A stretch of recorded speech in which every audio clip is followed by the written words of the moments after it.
Hey guys, so today we're doing infographics. There's two parts to this one. The first one is this one here that says graphic text day 10.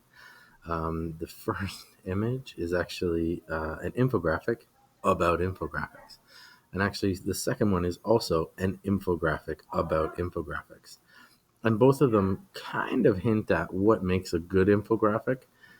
This one here talks to the fact that a good infographic has information, design, and illustrations. And it's when all three of those things, information, design, and illustration, meet that you get a good infographic.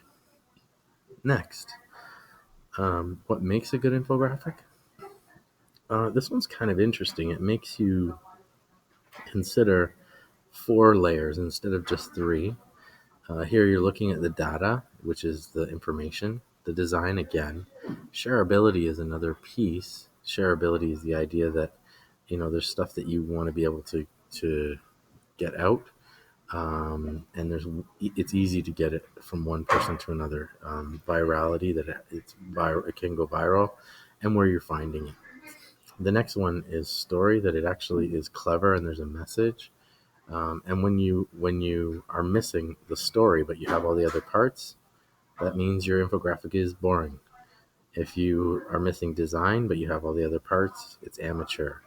If you just have a story and it's social, it's probably embarrassing, and so on. The layering here is essentially a good Venn diagram, to help you understand what makes a good infographic. And the question that goes with those two is really about comparison, looking at both and comparing the two. The next one is a fairly lengthy infographic.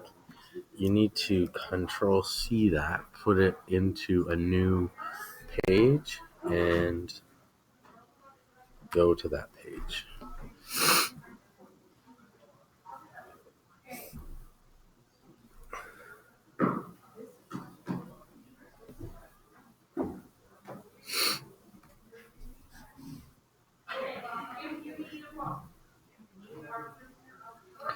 And what happens when you get to that page is it gives you a really good explanation of what infographics um, should what would make a good infographic. So did I lose my? There we go. So here's that infographic. What it has on it also is some information about what's called Creative Commons. And Creative Commons is something we probably really need to address and look at as students, because um, these are the pieces that you should have. It should be accurate. You should make sure you know where your sources are coming from. Good design, good background, good dimensions, all those pieces. But here's the Creative Commons part. If you release your stuff in Creative Commons, that means other people can republish your content.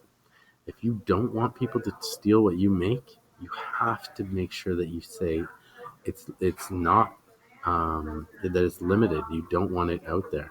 But if you attach Creative Commons to it, it's easier for people to share it. More people will use it. But again,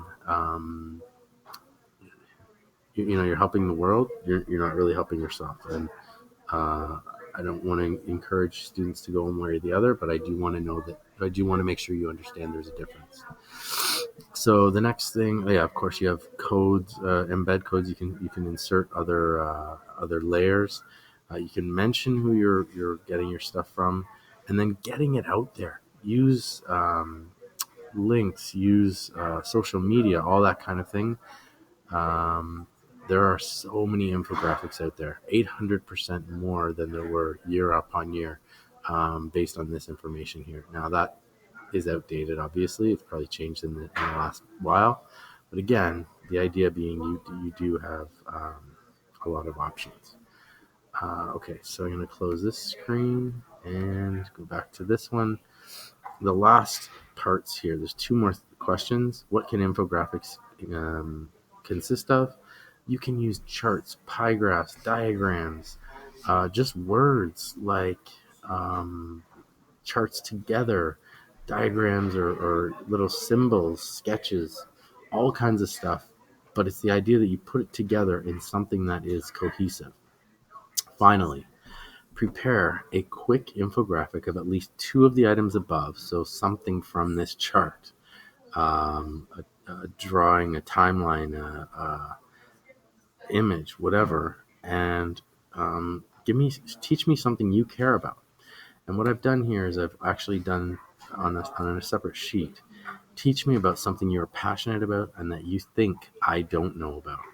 So pie graphs, etc.